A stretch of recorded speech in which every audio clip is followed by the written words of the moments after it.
La patience des bâtisseurs. L'un des plus grands secrets pour réussir l'impossible, c'est la patience. Non pas la patience passive de celui qui attend sans agir, mais la patience active de l'artisan, du cultivateur, du bâtisseur. Car toute grande œuvre exige du temps, et celui qui refuse d'honorer le temps se condamne à l'échec. Regardez la nature, une graine mise en terre ne devient pas un arbre en une nuit.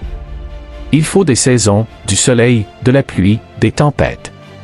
Il faut attendre que les racines plongent profondément avant que les branches ne s'élèvent vers le ciel. De la même manière, vos projets, vos rêves, vos visions doivent passer par ce processus invisible où rien ne semble avancer, mais où l'essentiel se construit en silence. Les bâtisseurs de cathédrales médiévales savaient qu'ils ne verraient peut-être jamais l'œuvre terminée. Pourtant, ils posaient chaque pierre avec une précision sacrée, conscients que ce qu'ils commençaient appartenait à l'éternité. Voilà la patience des géants, travailler sans exiger une récompense immédiate, avancer sans vouloir tout récolter tout de suite. Dans notre époque où tout doit aller vite, où l'on veut des résultats instantanés, la patience est une arme redoutable. Elle différencie ceux qui abandonnent à la première difficulté de ceux qui persévèrent jusqu'au bout. Celui qui maîtrise la patience devient inarrêtable, car il comprend que le temps est un allié et non un ennemi. Mais attention, patience ne veut pas dire lenteur. Elle signifie constance. Elle est la capacité de rester focalisé sur la vision malgré l'absence de résultats visibles. Elle est le refus de confondre vitesse et précipitation. Le bâtisseur sait que chaque jour compte, que chaque effort posé dans la durée s'accumule pour donner naissance à une œuvre que nul n'imaginait possible. La patience des bâtisseurs est l'art d'attendre tout en avançant. Elle est la foi dans le processus, la certitude que même si les fruits tardent à apparaître, la récolte sera abondante pour celui qui n'arrache pas la graine avant qu'elle ne germe. Souvenez-vous, l'impossible n'appartient pas aux pressés, mais aux persévérants. Celui qui sait attendre avec grandeur finit toujours par voir son rêve se dresser devant lui comme une forteresse inébranlable. Le courage de persister. Si la foi allume la flamme et la discipline entretient le feu, si la patience nourrit la croissance, alors vient une étape décisive, le courage de persister quand tout semble s'effondrer. Car il arrive un moment où l'univers semble se liguer contre vous, où chaque pas devient une épreuve, où les forces s'épuisent et où l'abandon paraît plus doux que la lutte. C'est là que se joue le destin des grands.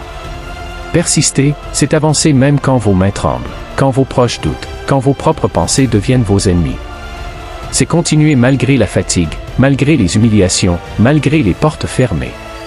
Persister, c'est dire à la vie, tu peux me tester, mais tu ne me briseras pas. Tous les bâtisseurs de l'impossible ont traversé cette vallée sombre. Nelson Mandela, enfermé pendant des décennies, n'a pas cédé.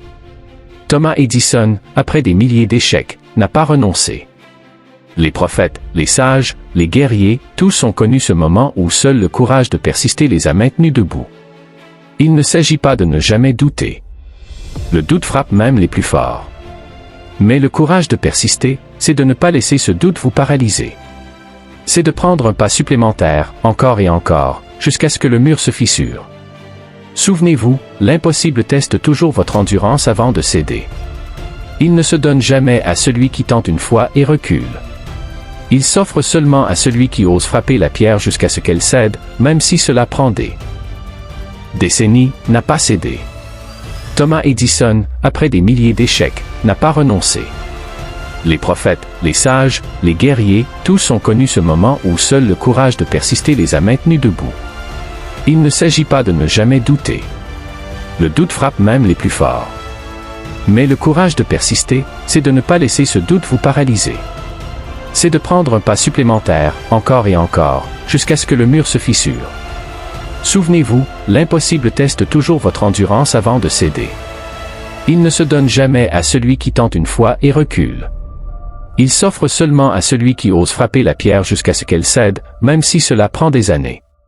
Persister exige de transformer la douleur en carburant, de faire de chaque refus une preuve que vous êtes plus proche de la victoire. Chaque « non » du monde est en réalité un entraînement pour renforcer votre volonté. Et chaque matin où vous choisissez de continuer malgré tout, vous tissez une armure invisible que rien ne peut percer. Alors gravez ceci dans votre cœur, le courage de persister est plus puissant que le talent, plus rare que l'intelligence, plus décisif que la chance. Car le monde finit toujours par s'incliner devant celui qui refuse d'abandonner. Créez des alliés invisibles. Aucun homme, aussi fort soit-il, n'a jamais accompli l'impossible entièrement seul. Derrière chaque conquérant, chaque inventeur, chaque sage, il y avait des alliés visibles et invisibles qui ont porté son rêve, renforcé sa vision, soutenu son combat. L'art de réussir l'impossible exige donc de comprendre une vérité simple, la victoire est toujours collective, même si le rêve est individuel. Les alliés visibles, ce sont les mentors, les amis, les partenaires, les frères et sœurs d'âme qui croient en vous quand le reste du monde doute. Ils sont ceux qui vous tendent la main dans vos chutes, qui vous rappellent votre valeur quand vous oubliez qui vous êtes.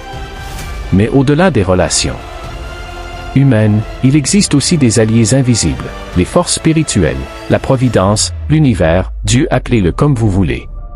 Ces énergies mystérieuses se mettent souvent en mouvement pour ouvrir des portes inattendues lorsque votre détermination est pure et inébranlable. Créer des alliés invisibles, c'est savoir tisser des liens sincères, sans calcul égoïste. C'est donner avant de recevoir, inspirer avant d'exiger, partager avant de réclamer. Car la vie répond à celui qui sait honorer les autres. Plus vous soutenez, plus vous êtes soutenu. Plus vous bâtissez des ponts, plus vous trouvez des chemins vers votre impossible. Ne croyez pas que l'impossible se conquiert uniquement par la force brute.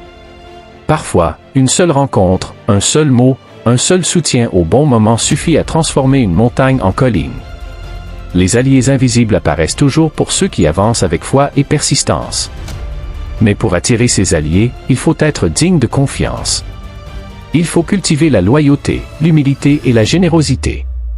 Un cœur pur attire les bonnes volontés, tandis qu'un cœur intéressé finit toujours par se retrouver seul. Souvenez-vous, l'impossible n'est pas qu'un chemin de solitude, c'est aussi une symphonie d'âmes qui s'accordent pour une même vision. Celui qui sait créer et honorer ses alliés visibles et invisibles avance avec une armée silencieuse derrière lui. Et face à une telle armée, aucune barrière ne tient point à la stratégie silencieuse. Pour réussir l'impossible, il ne suffit pas de croire, de persister ou même de s'entourer, il faut aussi savoir avancer en silence. Trop de rêves se sont effondrés non pas à cause de leur fragilité, mais parce qu'ils ont été exposés trop tôt, livrés aux critiques, aux jalousies et au sabotage. Le bruit attire les regards, et les regards attirent les obstacles.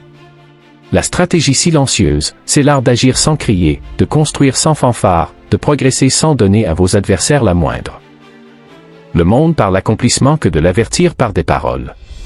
Un arbre ne fait pas de bruit lorsqu'il pousse, mais toute la forêt finit par l'entendre quand il tombe. De même, vos projets doivent croître dans la discrétion, protégés par le silence, jusqu'à ce qu'ils soient assez solides pour affronter la lumière. La stratégie silencieuse ne signifie pas la peur ou la dissimulation, mais la maîtrise. Elle consiste à choisir soigneusement à qui l'on confie ses secrets, à savoir quand parler et surtout quand se taire. Elle est une arme contre la dispersion, moins vous parlez, plus vous agissez. Moins vous exposez, plus vous vous concentrez. Ceux qui cherchent à impressionner par des paroles perdent leur énergie. Ceux qui avancent en silence gagnent du temps et bâtissent une force redoutable. Le monde entier finit toujours par voir les résultats, et les résultats parlent plus fort que n'importe quelle promesse. Souvenez-vous, les victoires les plus éclatantes sont préparées dans l'ombre. Comme un fleuve souterrain qui creuse la pierre sans bruit, vos efforts silencieux finiront par jaillir en une cascade que personne ne pourra ignorer. Alors adoptez la stratégie des sages, marchez avec assurance, mais sans bruit. Que vos actions soient vos seules annonces.